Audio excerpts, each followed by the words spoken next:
The GPS died somewhere past Wiot, and the road turned to patched asphalt that shuddered under my tires.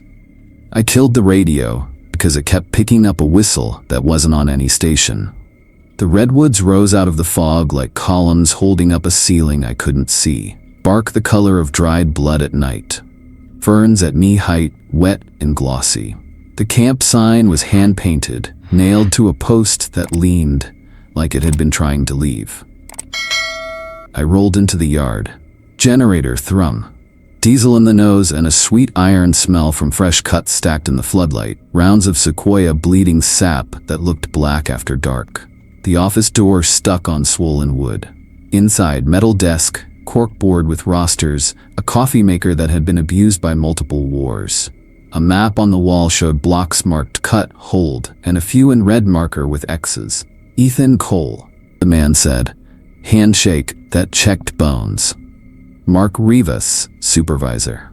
He slid a photocopy across the desk. Page corners softened with handling, coffee ring near the top, a dark smear like old sap along the bottom. Read. Camp rules. Rule 1, no leaving perimeter between 0-3. If you must, stay under floodlights. Rule 2, if you hear crying in the woods, close windows, vents, do not look out until it stops. Rule 3, never answer persistent knocking after dark. If it passes 5 minutes, call night. Rule 4, do not respond to whistling from the tree line. Keep working, eyes down. Rule 5, do not acknowledge animals acting wrong. No eye contact. Keep moving. I looked up. He didn't blink. The generator coughed outside and the lights buzzed in sympathy. This some kind of tradition? I asked. This is us keeping head count steady, Mark said. You follow them, you'll get your checks. You don't. We box your things and call nobody. He put a key on the desk. Brass tag stamped C7. Mess is 0600. Chainsaw cert tomorrow. Don't smoke near the diesel. Don't test the rules. We're not short on examples. My cabin was a rectangle of damp pine. Mattress wrapped in crackly plastic, one window with a view of the yard, and the black wall of trees beyond the fence. Floodlights through a hard oval that made everything outside the edge feel thicker. I set the rules on the shelf and ran the sink until the rust cleared. The water smelled like pennies. I lay down with boots on and jacket over me. Somewhere a strap on the generator hit a harmonic and sang a thin metal note. I almost drifted. Then a child cried. It started like a hiccup through cloth, small and wet, and it took my head a second to understand. It wasn't on any side of a dream. I checked the clock, 12:09. The crying came again, closer, a breath catching on a sob. My hand reached for the rules before my eyes did. Number 2. Close windows. Do not look out. The sash was already down. I threw the lock, thumbed the latch on the vent above the heater, dragged the curtain until it sealed the light. The crying moved along the row of cabins, passing doors one by one, then doubled back like it was checking who listened. Wood popped in the cold. The floodlight buzz deepened. And in the new frequency I could hear something else, braided into the sobbing. A whistle, almost a tune, like someone trying to remember how. Help, it said. Tinny and wrong, like the word had splinters in it. Every nerve I had leaned toward the glass. I stayed on the floor with my back to the bed frame and counted breaths. The crying drifted to my window and settled there. Close enough to fog the pain if it had lungs. Close enough I could hear the gulp between syllables. Mummy. My throat dried. Diesel and tannin. I swallowed and kept my eyes on the knot in the plank across from me. The sound pressed harder, like it knew the shape of my attention. Ethan. It said my name almost right. The vowel sat crooked, like a mouth learning to fit it. I put my palm flat on the cold floor to bleed the heat out of my hand. The rule didn't say why. It didn't need to. The crying cut off mid-sob. No fade, no footsteps, just gone, like someone pulled the plug on the world outside. The floodlight hummed on alone. In the silence, the cabin bones creaked back into place. I didn't move for a long time. When I finally stood, my legs shook like I'd been holding a saw at full throttle. I checked the lock again, then checked it twice. The curtain had a thin gap at the side. I pressed the fabric flat with 2 fingers. Something tall stood just outside the edge of the light, where the yard ended and the trees began. Not a shape exactly, more like a taller dark inside the dark. Head tilted the wrong degree. Listening, I let the curtain fall and lay back down with my boots still on. I kept the rules under my hand like a prayer I didn't believe in yet. Somewhere out there, in the seam the light couldn't reach, something whistled once, soft and satisfied, like it had learned a new name. I didn't sleep after the whistle learned my name. At first light, the camp woke like it had been kicked. Chainsaws started in different corners of the yard, each one coughing, catching, then settling into that high angry buzz that gets into your back teeth. Fresh cuts bled sap in slow beads. A blue heron lifted out of the creek and flapped over the fence like a slow, deliberate hand. Mark did a tailgate briefing by the fuel shed. He kept his radio at his hip, and one hand curled around the strap like it could run. Daylight made him look older. A white seam crossed the knuckles of his right hand. Old scar tissue bubbled and shiny, like someone had stitched him with fishing line when nothing else was available. When a gust pushed through the yard and combed the redwoods, he glanced at the tree line first, then at us. "Keep your cuts clean. Flags where you're dropping. Don't freelance." His eyes landed on me a beat longer than the others. No comment about the night. None needed. By lunch, the mess hall smelled like burnt coffee, wet wool, and chain oil. Fluorescents flickered. One tube buzzed a note higher than the rest and made my jaw ache.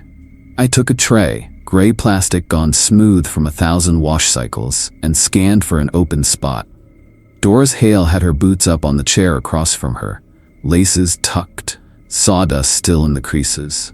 Jasper Boone sat beside her, long hair tied back with a strip of red bandana, thumb rubbing an old nick on his tin mug like it was a worry stone. "C7, Doris said, nodding at me. "You kept your window shut."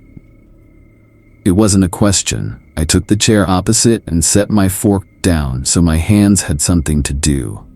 "Read the paper." "Good." Jasper's voice was gravel that had been rained on. "First week's loud." Kyle Mercer slid in at the next table with the swagger of a guy who hadn't learned that rooms have edges. Flannel too clean, grin too white, whistle already forming in his cheek. "You 3 swapping ghost stories?" he said. He tapped his tray with a fork. 3 neat knocks, pause, 3 more. "Rules make good toilet paper." Doris turned her head slow. "Try it. See what gets wiped." Kyle laughed and tore a packet of ketchup with his teeth. "I grew up hunting in Trinity. Woods don't scare me. Crying raccoon, elk with brain worms, wind through a hollow, nature does impressions. You all are jumping at shadows." "Shadows don't know names," I said, before I could stop myself. Kyle's eyebrows went up.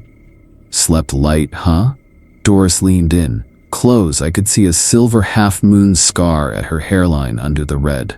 "Listen, they knock, they cry, they whistle. It's not for you. It's never for you. It's for the first person who thinks they're different." She chewed once, set her fork down, lined it with the knife so the handles made a perfect T. Jenny thought she was different. Jasper stared at the steam peeling off his mug. Persistent knocking. She said it was some drunk playing games, opened up to prove a point. He didn't look at me when he said it. He didn't have to. "Find her?" Kyle asked around a mouthful, still smiling. "Found nothing," Doris said. Cabin was quiet.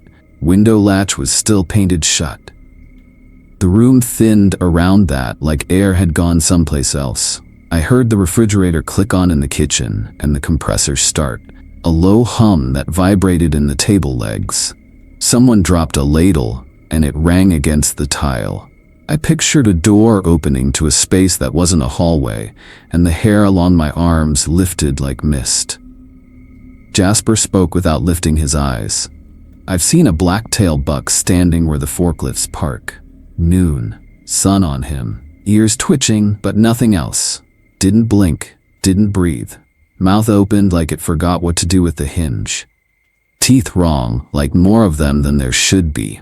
He finally looked at me. Rule 5 means keep walking. Kyle rolled his eyes. Teeth wrong, got it. A shadow moved along the mess hall window and stopped. A crow hopped onto the sill, claws ticking the aluminum. It bent, peered in. Glass nose to bird. The fluorescent flicker strobed across the oil slick of its eye. It watched us the way a person watches a TV they've seen before, waiting for their favorite line. Then it turned its head exactly 90 degrees, beak to the pane, and tapped 3 times. Same rhythm Kyle had drummed on his tray. Knock, knock, knock. Every fork in the mess paused in midair. The crow opened its beak. What came out wasn't a caw, it was a dry smoker's chuckle. 2 beats, rasp on the exhale, unmistakably human in shape if not in breath. The sound crawled over the glass and up my spine. Kyle laughed back too loud. Cute trick. He put 2 fingers to his lips and blew a sharp whistle through the gap in his teeth. Jasper's hand closed around my forearm without looking, hard enough to bruise. Eyes down, he said. His thumb trembled once and then went still. The crow's head snapped to Kyle like it had been waiting for him. It repeated the whistle note. Perfect pitch, same length, same sneer baked into the tone. Then it hopped sideways and tapped the glass again. 3. Pause. 3. The room held its breath around the rhythm. Doris slid her chair back. We're done, she said to nobody and everybody. She stood, tray in hand, and walked away without breaking stride or looking up. Jasper followed. His chair legs made a tired sound on the floor that felt older than all of us. Kyle watched them go, grin slipping a millimeter. He popped the lid off his coffee, tossed it, and gave another little whistle like he was daring the air to answer. From outside, 3 more whistles came back at once. From left, from right, from somewhere behind the mess where there shouldn't be trees. I kept my eyes on the T-shaped handles of Doris's fork and knife, still lying in front of me, and didn't move. The yard worked like an engine. Chainsaws whining in staggered bursts, trucks backing with alarms too slow to matter. Smell of hot bar oil riding diesel smoke. Redwood dust floated in the light, like rust-colored snow. By mid-afternoon, my arms vibrated from hours of running saw. Sweat cut clean path through the grit on my neck. Nobody talked much. Words got eaten by the noise. When the shift broke, I leaned against a stack of rounds near the fence and lit a cigarette. Burst drag felt like gravel settling in my chest. For a minute the woods looked ordinary, sun shafting through branches, motes like gold in cathedral light. Then the whistle came. Not a bird call, not the wind through a hollow, a tune with breath behind it, 3 notes descending, same length as a man calling a dog. It came from the dark line where floodlight would fall later. My spine locked before my brain caught up. Rule 4, do not respond. I pinched the cigarette out against bark. My lungs wanted the smoke back, something human to anchor on. Across the yard, Kyle lifted his chin, smirk already formed. Hear that? He called. He shaped his fingers at his mouth and blew a sharp note back. Higher, cocky, like throwing a bottle into a lake, just to hear the splash. Silence held for half a second too long. Then the woods answered. The same whistle. Kyle's exact pitch. It came back from the tree line. And from behind the mess hall, and from somewhere high, like a throat perched in the canopy. 3 sources at once, converging until the air itself felt split. I tasted copper. My jaw clenched hard enough to click. I wanted to jam fingers in my ears, but the part of me that still thought survival meant stillness froze me where I was. Kyle laughed, but it was thinner now, breaking at the edge. He gave another blow through his teeth.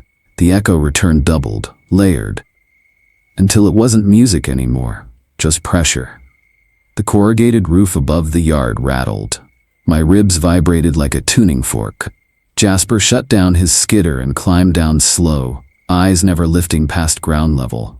Doris barked at the younger crew. Inside. Now.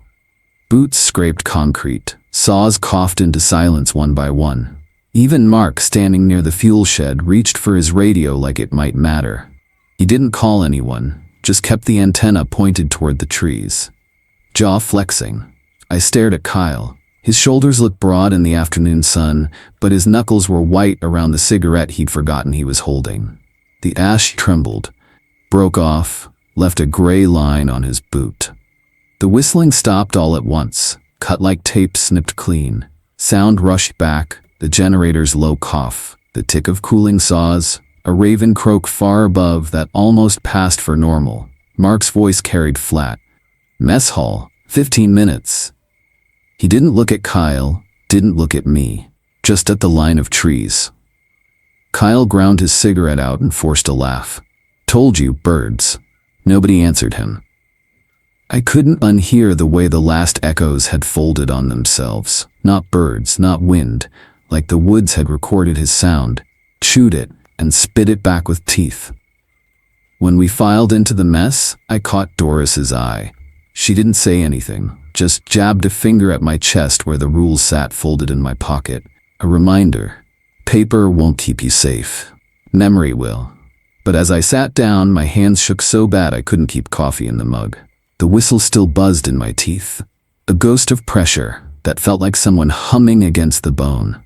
And I swear, when the fluorescence flickered above us, the tune bent once more. Soft enough only I heard, like it had practiced the shape of my name.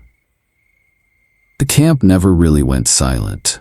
Even at 2 a.m. slack, there was always the hum of the generator, the shift and creak of lumber stacked in the yard, the restless wind dragging itself through the sequoias.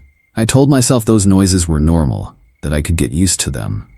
But the knocking was different. It came just after midnight, sharp, clean, 3 knocks, the exact rhythm Doris had warned me about. The same one written in heavy ink on the rules sheet stuffed into my jacket pocket. At first, I thought it had to be Kyle. He was the only one stupid enough, drunk enough to try and get a rise out of me. I rolled over in the bunk, blanket sticking to the sweat on my back. Another 3 knocks. A little slower this time, like whoever it was wanted me to lean closer. Press my ear against the thin cabin wall. I didn't, but I almost did. The floodlight outside buzzed faintly through the curtains. Between pulses, the entire cabin breathed shadows. 5 minutes passed. The knocking didn't stop. I gritted my teeth. Doris had said, once you heard the rhythm, it didn't matter how many times you told yourself to stay still. Your body wanted to answer. My fingers twitched against the sheet like they were tapping back a reply. I pressed my hands flat beneath me. The knocking grew louder. Wood flexed under each blow, the door latch rattling against its plate. Sweat slid down my ribs. My throat went dry enough I couldn't even swallow. Finally, I whispered, "Fuck off, Kyle." That's when the radio on the desk crackled. Mark's voice came through, clipped, annoyed. All units, yard sweep clear. Returning to station. Copy. I stared at the door, because the shadow under it shifted feet, heels planted right against the threshold, and when the knocking came again, it shook dust from the frame. I swallowed hard, picked up the radio. Supervisor? Static. No reply. The knocking stopped. For a moment, the silence was worse. I could hear my own pulse in my teeth. Then came the scrape of boots, like someone shifting their weight outside. I made the mistake of looking, not opening the door, just letting my eyes slide to the thin seam of window set in the frame. The glass was dirty, streaked with rain, but there was no mistaking the shape, Mark, or what looked like him. Broad shoulders, reflective vest, hard hat catching just enough light. He was standing too close, forehead almost pressed to the pane, but not straight. His head was angled wrong, tilted sideways until his ear nearly touched his shoulder. I tried to breathe quiet, tried not to move at all. The figure raised one hand and set it against the glass, slowly, deliberately. The cabin light flickered, buzzing with the generator's pulse. The radio clicked alive again. Mark's voice, calm, "Stay inside, rookie. Don't move. Copy." The figure outside didn't lower its hand, its head bent sharper, vertebrae straining until I swore something would snap. but it didn't. I clutched the rules in my pocket. The paper was hot, as if the ink itself remembered. Do not open the door when you hear knocking. The thing outside started to tap its nail against the glass, tiny clicks, rhythmic, same 3-beat knock as before.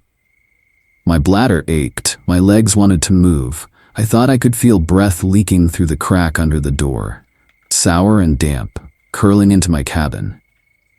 Then the radio cut in again, sharp. Yard sweep complete, fence intact, returning to mess hall. I forced my eyes shut.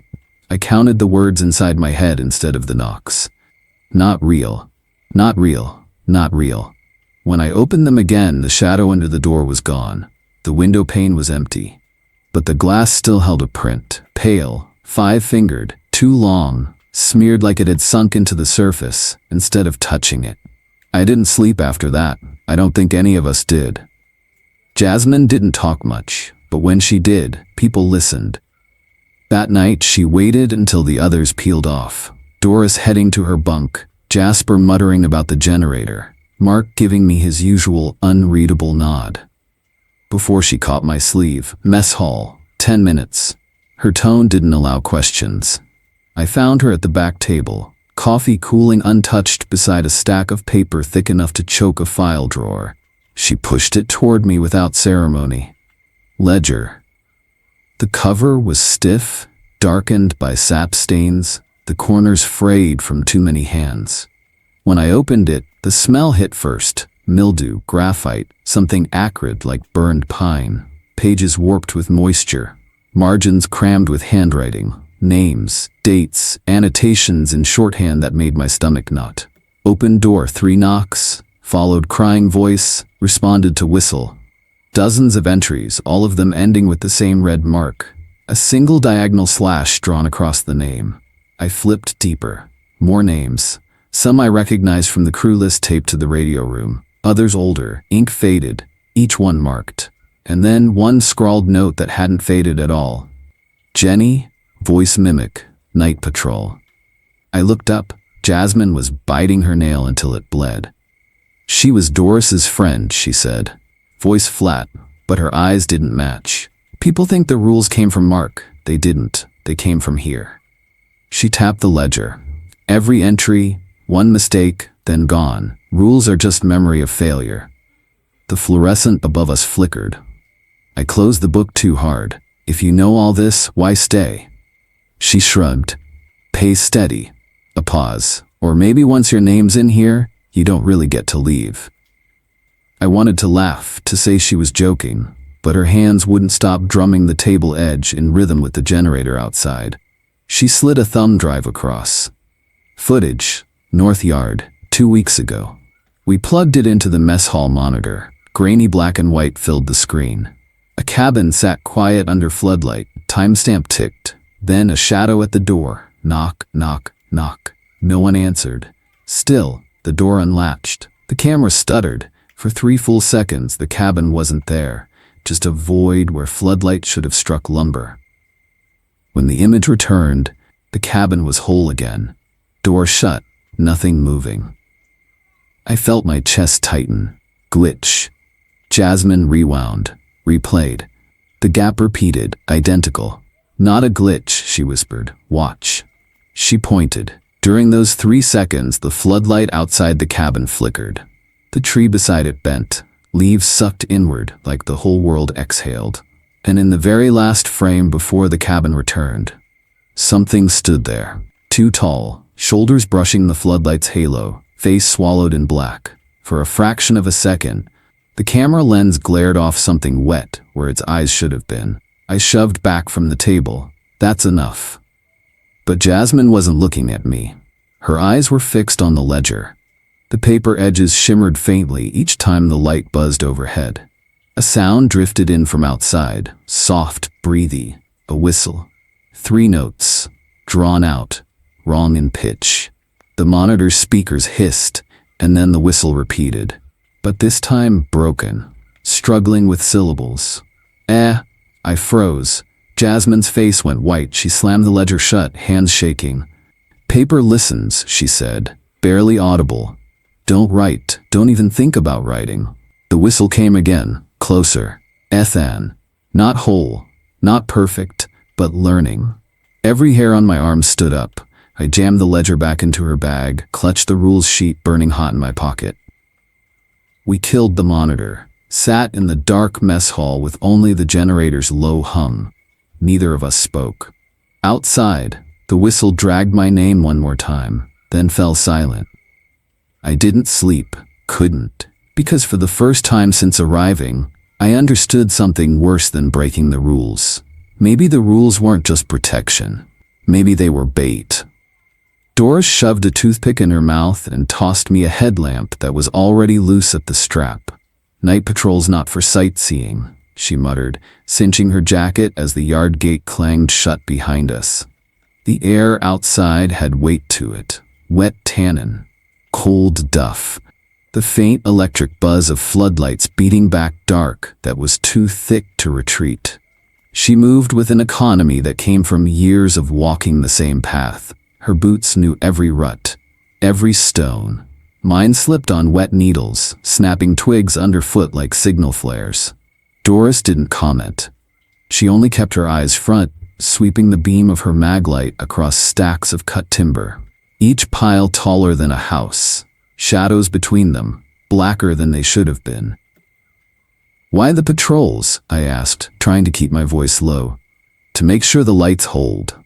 She didn't look back. "They don't like the light. When it breaks, they move in. So we walk." It should have felt routine. Generator hum, wind threading through redwood crowns, my own breath fogging. But everything was brittle, like the yard itself could splinter if I stepped wrong. We rounded the east stacks. That's when I heard it. A crack of wood. Not from a branch falling, but from weight shifting. Something large. Doris stopped, her hand closed around my sleeve, knuckles whitening against the fabric. Floodlight painted the clearing in a pale cone. And standing just beyond, at the edge where the cone broke, was a buck. It was wrong from the start. Its hide looked wet, darker than deer hide should be, like soaked leather. Its eyes caught no reflection, just flat black. "Keep walking," Doris hissed. She didn't let go of my arm. "Don't look." But the thing moved closer, slow, deliberate.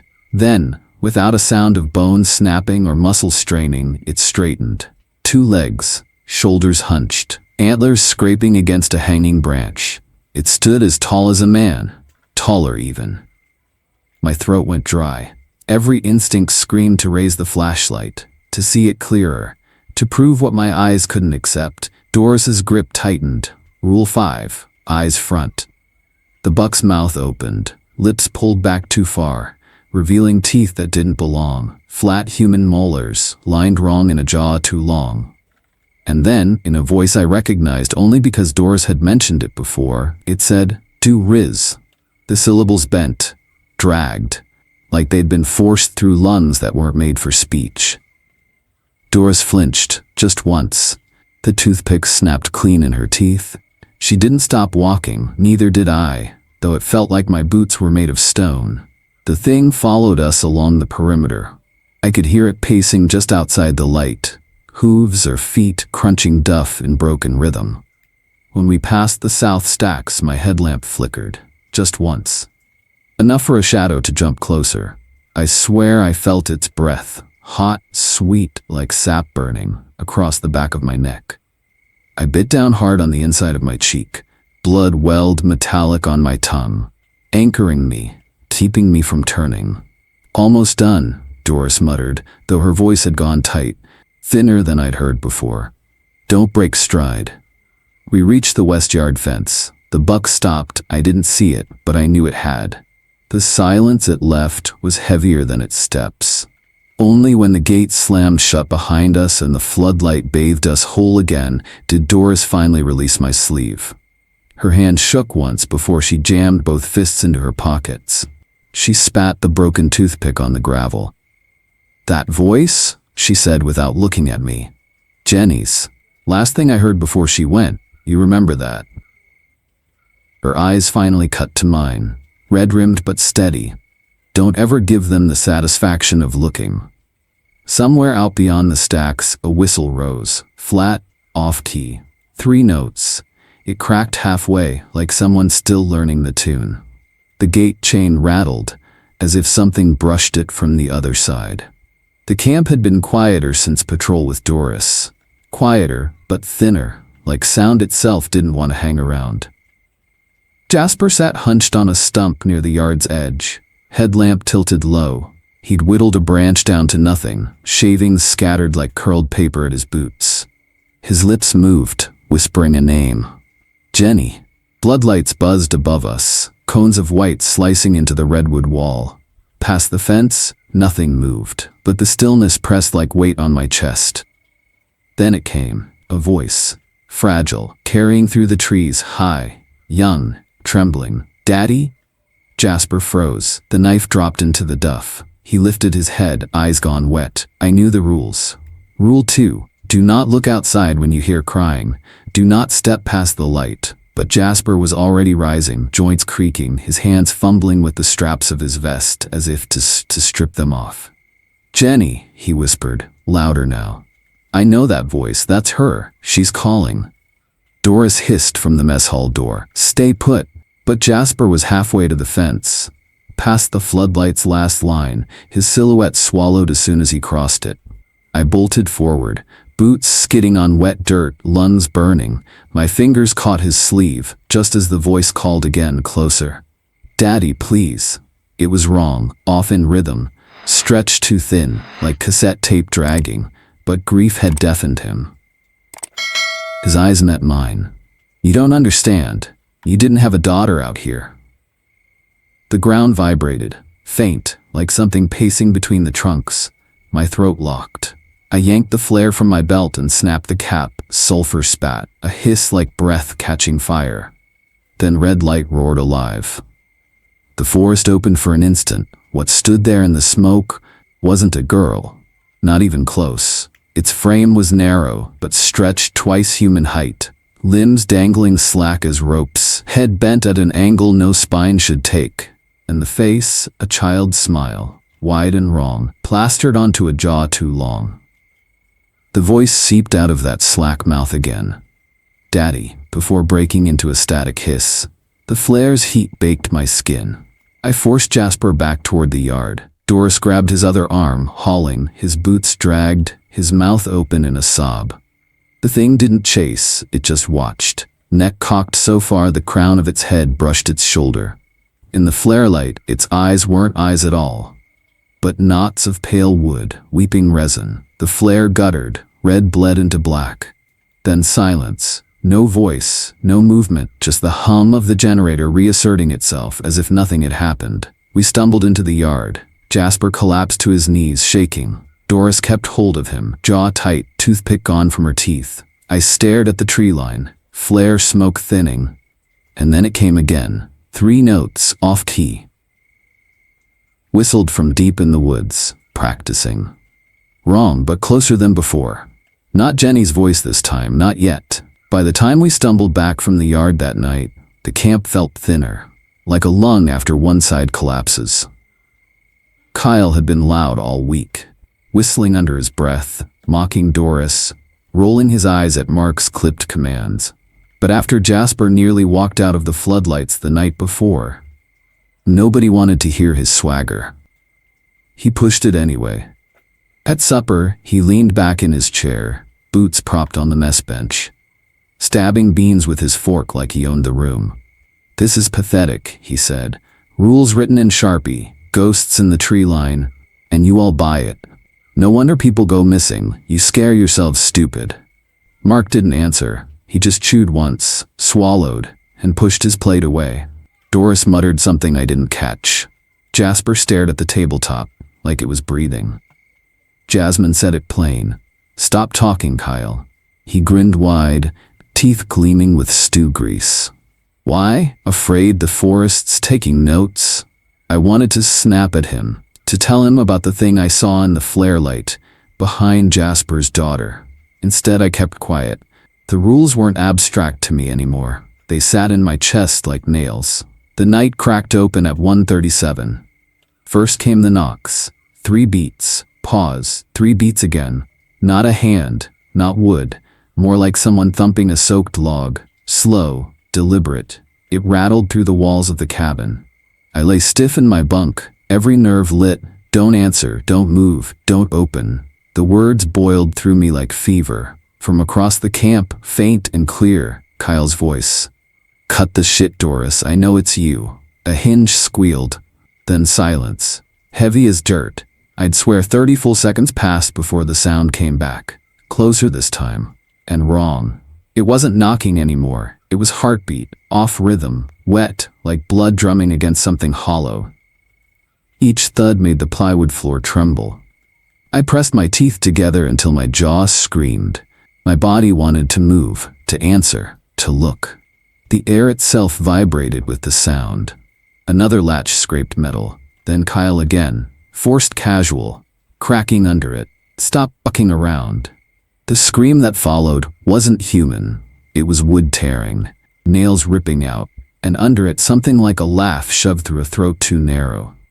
I slammed both hands over my ears, but still felt it in my ribs. Through the slit of my curtain, I saw Kyle's door swing wide.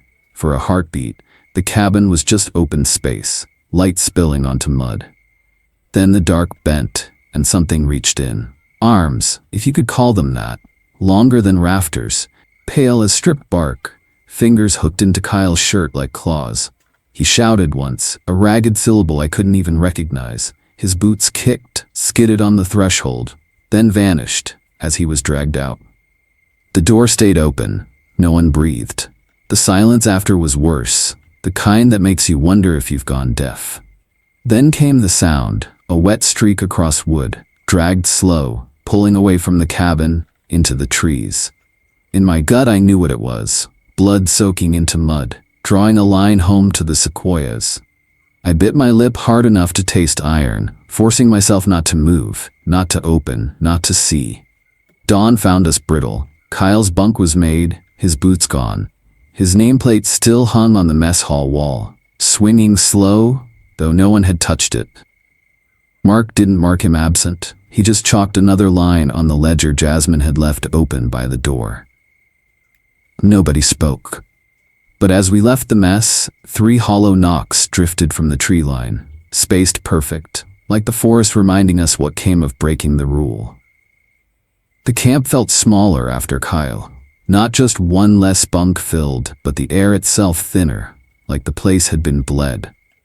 Breakfast was silent. No one sat where he used to swagger. His bowl and spoon stayed stacked on the shelf, but it felt like they were staring at us anyway. Mark didn't mention him. Doris chewed through her toothpick and stared out the window, like the trees might answer if she glared long enough. By sundown, the fog came in low, crawling along the perimeter fence. The floodlights made shallow cones, useless against the weight of it. You could see maybe 20 feet before it all went blank. That's when the radio began. Yard sweep clear, yard sweep clear, yard sweep clear. The voice was Mark's. Flat, professional, but Mark was standing 6 feet away. Shotgun resting in the crook of his arm, eyes fixed on the fence. The speaker kept rattling the same words, until it scraped like metal against the inside of my skull. Jasmine slammed the dial. Don't answer. Me for. Do not respond to whistling or voices from the tree line. But Jasper, he was already cracking. He'd been hollow since the night in the woods, since the voice that wasn't his daughter's nearly walked him into the dark. He paced at the mess hall window now, breath steaming the glass, muttering, "It's her? It's her." The radio cut mid-word. The silence hit harder. Then something touched the fence. Not a bang, a tremor. The steel mesh quivered, like something heavy had leaned its whole weight against it. The fog curled tighter, pooling there, and shapes began to press out of it. They looked like men at first, hard hats dented, vests dulled, boots sunk ankle-deep in mist, faces pale and wet as if dredged up from underwater. One of them moved its mouth. A thin, dragging sound spilled out, not quite language, until it caught. "Bath?" My stomach dropped. Another shape pressed close beside it. "Doris." Their lips barely moved, like cassette tape chewed and spitting. Each name warped, stretching syllables too long, almost tearing them. Then Jasper. Jasper's whole body jolted. His knuckles hit the glass. His breath fogged hard enough to drip. "You don't know her voice," he rasped. "You don't understand. You didn't have a daughter out here." Mark's shotgun lifted, aimed not at the fence, but at Jasper. "Step back." Doris clamped a hand on Jasper's sleeve, but he twisted free, pressing forehead to the pain like he could melt through. His lips kept moving, silent prayer or apology. I couldn't tell. The fence rattled again, harder this time. Bolts squealing. The figures all leaned in unison, palms flattening to the wire. Where they touched, the steel blackened, like rot spreading. Their faces didn't blink, only the mouths worked. Tearing the names out again and again, the rhythm almost synced with Jasper's ragged breath. "Don't look," Doris hissed, yanking at my arm. But I couldn't stop. For a second, just one, the fog shifted, and I swore I saw the faces stretch taller. Eyes sliding higher on the skulls, as if their bodies were unfolding inside the mist. Too long, too thin. And then the floodlights snapped, glass bursting. They collapsed back to men. Mark's voice cracked. For the first time since I'd known him. Inside. Now. We dragged Jasper back from the window. His hands shook so bad he clawed gouges into the table edge. He wouldn't stop whispering her name, even after Doris slapped him quiet. When we looked again, the fence was empty, fog dissolving slow. But the steel still swayed, back and forth, faint, as if hands pressed there lingered one beat too long. And in the mist, the shapes of faces held for a second past reason, then bled away. Silence should have been a relief. It wasn't. The generator died at 2:11. Not a flicker, not a cough, just silence. Cut clean. Floodlights vanished mid-breath, and the camp folded into dark so complete it pressed like weight on my chest. I heard the first whistle before my eyes even caught up. Not one, not two, dozens. Braided through each other like ropes pulled tight. Too many throats, too practiced. We clustered in the mess hall, chairs scraped, boots dragged. No one wanted to say "lights out" out loud. Jasper whispered something that might have been prayer, but the sound drowned under the whistling. The knocks came next, first on the outer cabins, syncopated, a rhythm that crawled into bone. Then closer, 3, 3, 3. The pattern climbed walls that weren't even near doors. Wood ticked like it had veins. I clenched until splinters bit my palms. Beside me, Doris still had the shotgun raised. A toothpick snapped clean between her teeth.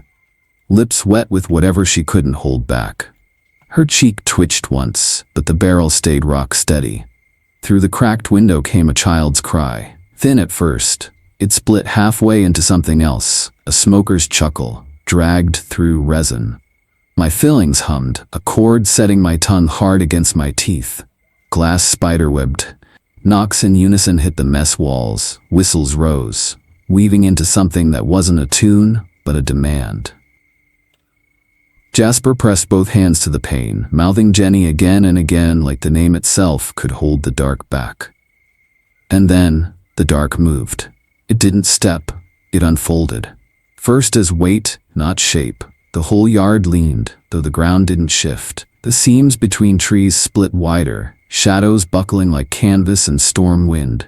Then ribs showed, wide as trusses. A mouth split sideways, teeth black slick, catching whatever glow bled from stars. Eyes like knots in timber, polished with resin, rolled without lids. It leaned down, not tree, not beast, something using those forms like clothing. The mess windows bowed in, as if breath alone pressed them. Curtains lifted, though no air moved. Jasper sobbed, Jenny louder, palms squeaking against glass. His forehead left a grease shadow as he leaned harder, as if wanting the thing to hear. Doris's finger whitened against the trigger guard, barrel trembling, but never dropping. Her toothpick was gone, spat to the floor like bone. The knocks didn't stop. They synchronized with the whistle, braided into one pulse. Each strike rattled dishes in the racks. Each whistle pinned the air. Bent ears, cry and laugh fused, thinned, then swelled back. Wrong pitch, wrong throat. My jaw buzzed until vision blurred. I wanted to scream, to beg for sound to break one way or the other. For a second, I thought the camp would fold like paper. Instead, the dark folded back. The ribs shivered, seams of shadow sewed closed, mouth curving shut without ever moving. The weight lifted. Not a fade, not a retreat, just gone. Everything dropped into silence sharp as a blade. No whistling, no knocking, no voice pretending to be loved. Even the trees stopped creaking. We froze. None of us breathed too loud. My palms bled tiny splinters where I'd pressed them. Jasper still mouthed her name, lips torn red. Doris lowered the shotgun, cheeks slick in half-light. And then something close, almost tender. A whisper not from outside but from in. Not yet. We pulled into the mess hall because there was nowhere else left. Cabins felt too thin, the yard too wide. Only 4 of us remained. Mark, Doris, Jasper, me. Jasmine had locked herself in the office, ledger pressed like scripture against her chest. The hall smelled of old coffee and damp plywood. Generator hum, gone, just our own breath. A shuffle of boots, the creak of pine outside shifting against wind that wasn't there. Nobody spoke. We didn't need to. Every rule had been pressed, broken, bent thin as bark. It was only a matter of which one would crack last. Then, the knocking started. 3 beats, pause, 3 again, not on one door, on every wall. A syncopated lattice, like dozens of fists testing the seams of the hall. The plywood flexed, dust raining down. Jasper twitched like a dog under thunder. He pressed his palm to the table, whispering, "It's her. She's come back, she found me." Doris spat the toothpick she'd been worrying, leveled the shotgun toward the door, her knuckles white. "You open that door, you don't come back inside." The knocks spread higher, crawling up the windows, the roof beams. Then came the whistle. 3 notes, wrong, bent, answered by another, then another, until it braided into a net around us. "Don't listen," I muttered, but the words fell like ash, because over the whistles came the crying. High, thin, ragged. From the yard just outside, the sound of a girl's lungs tearing themselves raw. "Daddy," it said between sobs. "Please, Daddy, I'm cold." Jasper stood so fast his chair toppled. "That's Jenny. That's my Jenny." He lunged for the latch. Doris caught his arm, wrenched him back. He slammed against the table, mugs rattling. "You don't understand," he roared, his face streaked wet. "You didn't hear her the night she left. That's her voice." "I can't." The latch jiggled on its own, metal whining, like laughter. Mark barked, "Sit down, Jasper, or I'll put you down." He had his sidearm out, shaking. His eyes weren't on the door, they were on Jasper. The crying thinned into a wheeze, like cassette tape dragging. "Daddy, open." I grabbed Jasper's shoulders, his body vibrated like wire, his nails raked my arms as he fought, whispering, "She's right there, Ethan. She's right there." A shadow pressed against the window nearest us. Small at first, shoulders no higher than the sill. Then it stretched, elongating until its head brushed the lintel. The glass fogged with its breath. Jenny's outline, but too tall, neck bent sideways, smile smeared wrong. Jasper sobbed, reached a hand. "Baby." Doris shoved the shotgun barrel against his boot. Safety off. Her voice flat. "1 more inch, and I drop you. Don't test me."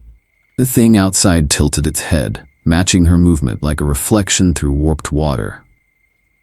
The smile didn't change. The knocks rose, furious now. Whistles tangled with sobs. The mess hall shuddered on its stilts. Splinters bled down from the rafters. I clamped Jasper tight, cheek pressed to his shoulder.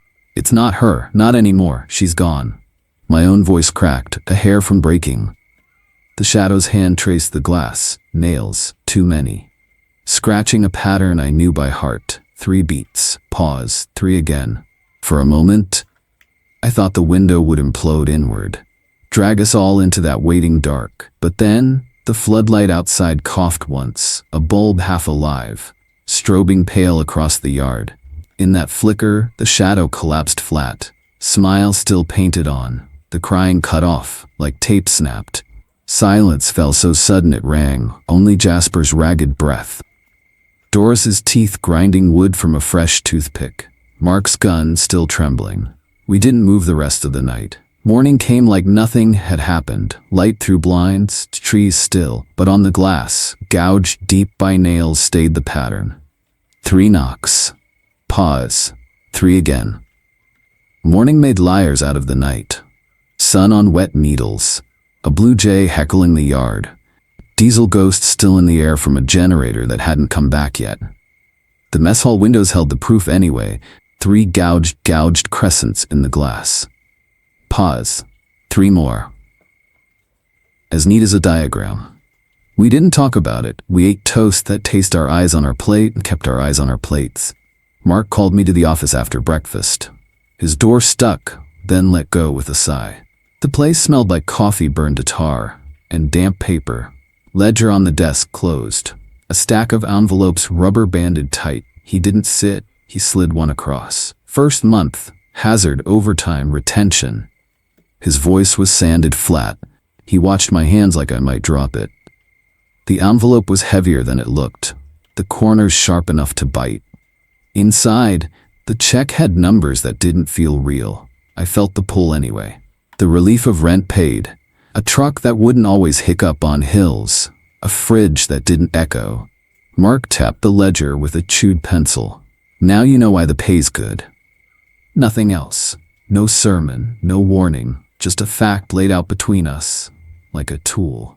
Behind him, the office window framed the nearest redwood. Sun hit one side of the bark. The other ran black with last night's rain. A crow landed high and stared down like it owned the place. For a second, its throat worked in a way that made my teeth hurt. Then it just cawed and flapped away. I could leave, I said. It sounded thin in the room. I could take the money and go. He nodded once. You could. The pencil clicked twice against the ledger. But you won't.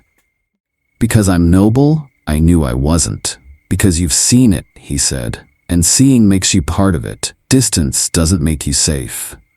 His jaw worked once, like he remembered a toothpick and found none. We're a fence that moves. That's the job. Doris knocked and leaned in without waiting. Toothpick in again. Eyes you could hang a picture on. North Row needs a new bulb, she said. As if last night hadn't happened. As if any of this was maintenance you could write a ticket for. Her gaze flicked from the envelope to my face, then to the ledger. She didn't say stay or go. She didn't have to. Jasper didn't come by. I could hear him in the mess hall. Chair legs scarring linoleum, the tiny rattle of a mug in a hand that wouldn't stop. Every few minutes he said Jenny, like it was a password he couldn't remember fully anymore. Shh. Mark slid a second sheet across. Return date, circled in red. The circle felt like a noose or a halo, depending on how long I looked at it. I folded the envelope once, twice, again, until it was a dense rectangle. It lived perfectly in the same pocket as the rule sheet. The paper warm from being against me for weeks. I didn't have to take it out to see the lines. Don't open. Don't answer. Do not look. Never speak back. The ink had bled a little from sweat, or maybe it had sunk deeper. I'll be back, I heard myself say. Mark didn't smile. Good. He lifted the ledger, then set it down again like it had weight of its own. Take 1 hour, walk, then either pack or grab a wrench. Either way, be where you say you'll be. I stepped into bright cold. The yard looked ordinary, which felt obscene. Condensation steamed off stacks. The broken floodlight threw a faint tick-tick as it cooled. The fence didn't move. Birds existed again. I walked the path between bunks. Kyle's bowl and spoon still sat on the mess shelf because no one wanted to touch them. A ring of dried coffee on the table beneath. On the glass by the door, the gouges caught sunlight. Each groove shining like a polished wound. The forest smelled clean, sap and soil, and something metallic that never left. I stopped where the gravel gave way to needles and listened to noise that meant life, a squirrel stuttering, a far saw biting into a test cut, Doris swearing at a stripped bolt. For a minute, The breath I drew didn't cut. Then the whistle came. 3 notes, not off, not learning, right? It rose from the redwoods, not loud, not showy, like a neighbor calling across a hedge. It used my name the way a friend would, Ethan. The envelope in my pocket went cold. The rule sheet warmed under it, as if listening. Another whistle answered from deeper in. Same cadence, same certainty. My name again. Clean this time, no seam, no drag. I didn't look toward the sound. I didn't have to. The light changed in the corner of my eye. I knew the shape before the shadow touched the edge of the yard. Between 2 trunks, beyond the line where gravel ends and duff begins, a figure stood. Too still to be anything that breathes right. Taller than the gap allowed. Head tilted the way a question lives. It didn't move, didn't wave, it only watched. My jaw locked until it ached. I lifted my eyes just enough to see the reach of sun catching something that might have been an eye, or varnish pooled in a knot. The air around the thing looked thicker, like heat off asphalt, on a winter day. The second whistle faded. The first one waited in my name, like it expected an answer I'd already given. I turned away, back toward the mess hall, toward Doris's voice, toward Mark's ledger and the burned coffee. The envelope rasped against the rules with every step, paper against paper. A friction you feel more than hear. Behind me in the trees, something shifted its weight the way a tree never does. I didn't look back. I didn't answer. I didn't speak its name or mine. I just kept walking, because that's what the living do when the forest learns to call them right.